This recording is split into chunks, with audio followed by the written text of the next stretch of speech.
2020-yilda ishlab chiqarilgan 17 000 kilometr bosib o'tgan Toyota Prado dizellik taligimiz bor. 2.7 motorda, kraskasi absolyutni top-toza dedi. Radnoy balonlarda balon holatlari yangi turibdi, paroklari bor, 360 gradus kameralari bor. VX komplektatsiyasi ekan. Salon holatlari, bejiviy salon. Poliklar to'shalgan, perforatsiya sidinalar bor, Abduf abagriklari bor ekan. Multirul avtomat коробка. $8 monitorlar qo'ydirilgan ekan. Tablolari 200 ga o'xshagan. Salon holatlari, litlari bor, litlari ishlab turibdi.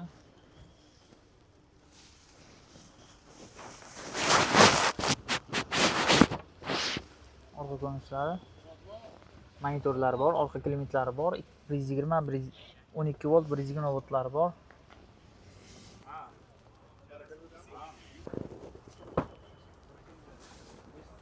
Orqa ko'rinishlari 7 kishilik.